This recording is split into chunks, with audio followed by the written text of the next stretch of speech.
Halo, selamat datang di channel Ruang Taktik. Di video kali ini, kita akan analisis laga UEFA Super Cup yang mempertemukan dua tim juara. Manchester City sebagai juara UCL menghadapi Sevilla yang merajai Europa League musim lalu. Meski hasil akhir menjadi milik City, namun sepanjang laga, Sevilla mampu menyulitkan anak asuh Pep Guardiola tersebut. Mereka berhasil menahan City hingga babak adu penalti. Untuk meredam superioritas City, Sevilla memilih untuk bermain reaktif dengan menerapkan taktik defense counter, terutama saat unggul.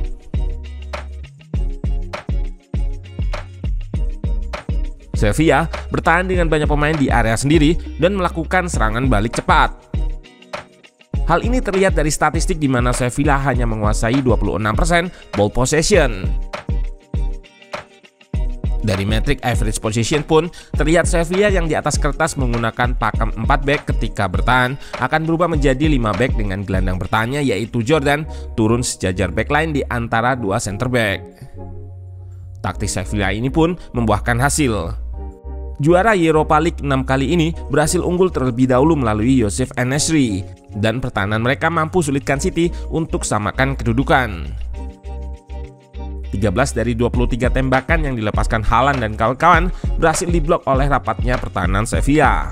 Sebelum akhirnya City berhasil samakan kedudukan di pertengahan babak kedua melalui Cole Palmer. Nah, penasaran dengan adu taktik antara Sevilla dan Manchester City di laga ini? Let's go, kita bahas sama-sama.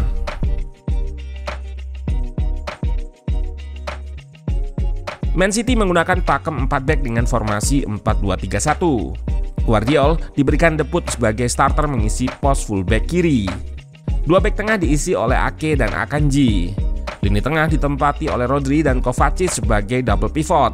Di depan, Haaland ditopang oleh Grealish, Cole Palmer, dan Foden yang bermain sebagai attacking midfielder menggantikan Kevin De Bruyne yang cedera. Sevilla juga di atas kertas menggunakan formasi yang sama, 4-2-3-1. Striker yang sangat piawai dalam duel udara yaitu Youssef En-Nesyri menjadi ujung tombak dengan 3 pemain di belakangnya yakni Ocampos, Oliver Torres, dan Eric Lamela. Di laga ini, Pep mengeluarkan taktik baru.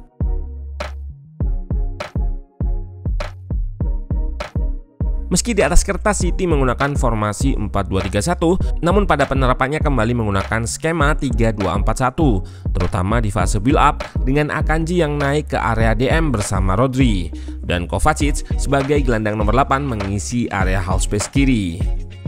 Dengan begitu, peran Akanji ini mirip Paul Johnston, hanya bedanya Man City dengan Stone akan start dengan formasi 3-2-4-1 menjadi 4-4-2. Sementara ini dari 4-2-3-1 ke 3-2-4-1, kebalikan.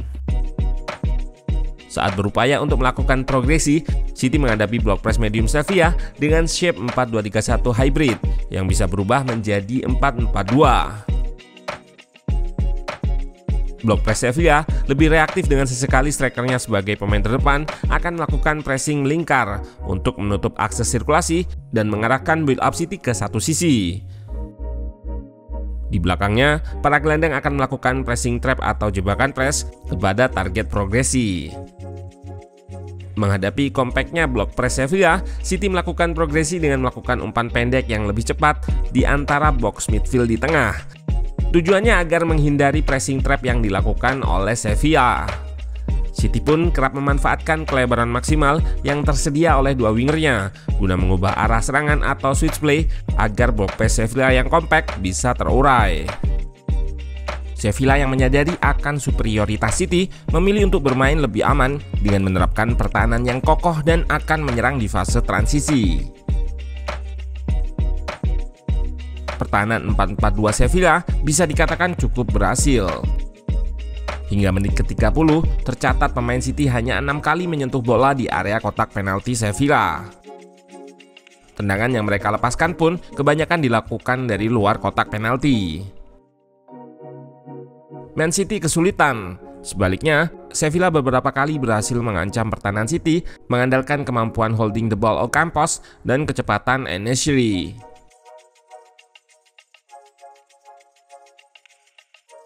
Mereka pun berhasil unggul lebih dulu. Kali ini bukan melalui counter attack, melainkan dari build up yang dilakukan secara direct. Sebelum melepaskan long pass mendatar ke depan, Sevilla melakukan sirkulasi yang berhasil memancing blok press City naik. Terlihat di sini bagaimana jauhnya jarak antar lini City yang langsung diekspos oleh Sevilla. Umpan mendatar Yasin Bono berhasil menjangkau rekannya di depan backline City. Unggul jumlah 5 versus 4 dengan akunnya yang ikut naik. Masuk ke sepertiga akhir pertahanan City, akunnya juga yang melepaskan crossing ke En-Nesyri. Nampak kemampuan duel udara yang sangat baik dari striker Maroko tersebut, karena meski diapit dua pemain City, ia masih bisa melompat tinggi untuk menjangkau bola. 1-0.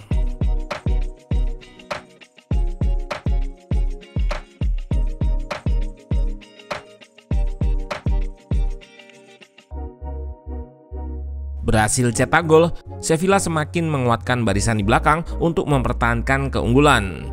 Semakin banyak pemain yang ikut bertahan. Mereka juga melakukan double cover saat bola dikuasai oleh winger City di koridor sayap.